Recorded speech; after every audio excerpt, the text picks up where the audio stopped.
Dave finally talks about Mr. Peabody and Sherman! DreamWorks, Mr. Peabody and Sherman.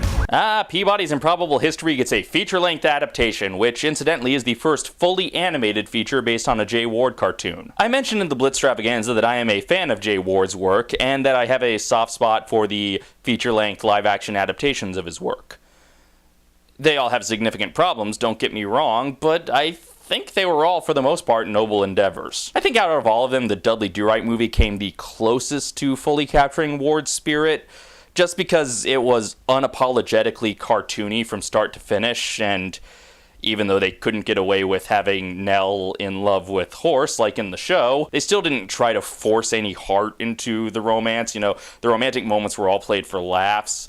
By contrast, the Bullwinkle movie had a lot going for it, but they really tried way too hard to force an emotional center into Rocky and Bullwinkle, and it just does not belong, and certainly not the way they went about it. But this latest entry in the Ward features canon, despite actually being a cartoon, doesn't just go for pure cartooniness. They actually, once again, attempted heart, but they went about it in a much better way than they did in Rocky and Bullwinkle. And to its credit, sometimes here it actually works. They went for this emotional center by reimagining the relationship between Sherman and Hector. That's right. I know Mr. Peabody's first name. Ladies. Now, in the original cartoons, the language used to describe Peabody and Sherman's relationship alternated between describing them as father and son and describing them as owner and pet. But even when they were described as father and son, there was still an emotional detachment, largely due to the short, rushed nature of the cartoons, and Peabody had a coldness, which The Simpsons famously parodied. That's right, Mr. Peabody. Quiet, you. And sure, the show may have inspired another time travel comedy I love to name a father and son duo, Peabody and Sherman. But even at its least dehumanizing to Sherman, the relationship between the two could probably be described as teacher and pupil at best. But in the new film, they're just father and son. That's it. He adopted Sherman as a son, and he loves him as a son, even if he has trouble actually saying, I love you. And sure, the film uses it as a metaphor for whoever society deems unfit to be parents this week, whether it's single parents or interracial parents or gay parents or parents who don't let their kids watch Rocky and Bullwinkle. But even stripping away the metaphor and just looking at it within the context of the film itself, isolated from society, it still forms the emotional center of the movie.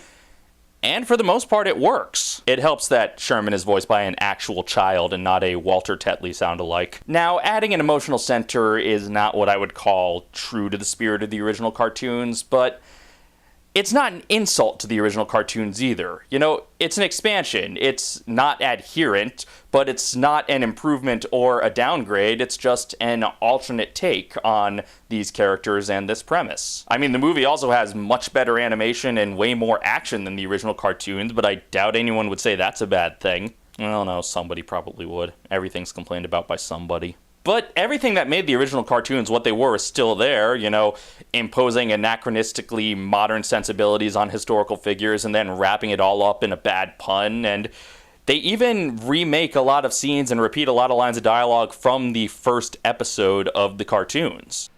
No doubt about it. Every dog should have a boy. So they really did keep everything that makes the shorts beloved. They just added these additional elements to expand them into a feature. Another thing they expanded? The Wayback Machine.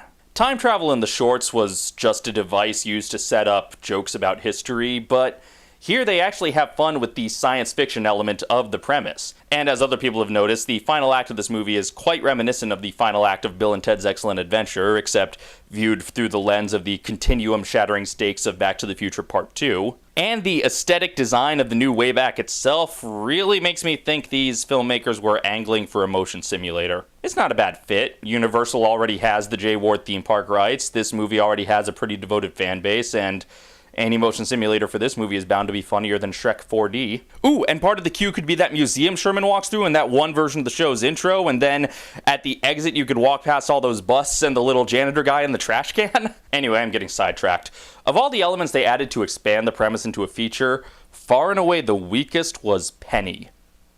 For some reason, they always have trouble when they try to add new female characters to Jay Ward movies. The problem is that she starts out extremely antagonistic, and by the end she's a love interest, and it's really not earned. I mean, we only really accept it because it's what we've seen in every other family movie. She has a few moments of regret and attempted redemption and attempted apologies, but not nearly enough to make up for just how evil they made her at the beginning.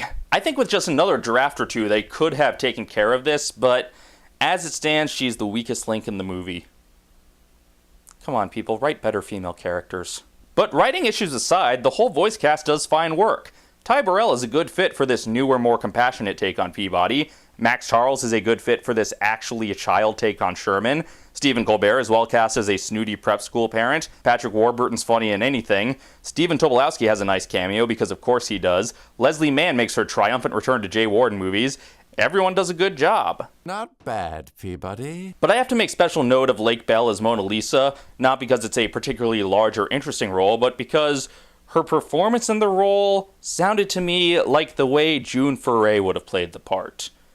And I don't know if she was actively trying to imitate June, but it just reminded me of a lot of those minor characters June would play on the original show, and just hearing her speak was one of those nice little touches that really made it feel like a Jay Ward movie for me. Although it raises an interesting question, why wasn't June Foray in this movie?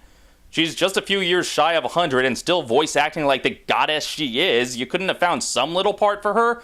I mean, I know she came back as Rocky in that Bullwinkle short we were supposed to get with this movie, but didn't. You couldn't have even just given her a wild line? Well, despite my occasional gripe, by most objective standards, this was probably the best movie based on a Jay Ward cartoon. I don't know if it was the best adaptation of a Jay Ward cartoon, but it's definitely up there. Honestly, if this new take on Peabody became a franchise, I would not be offended. And if it's a gateway for today's kids into the weird, insane, wonderful world of Jay Ward, that's even better. I've been saving since Hector was a pup. Hector? That's my first name, Sherman. Told ya.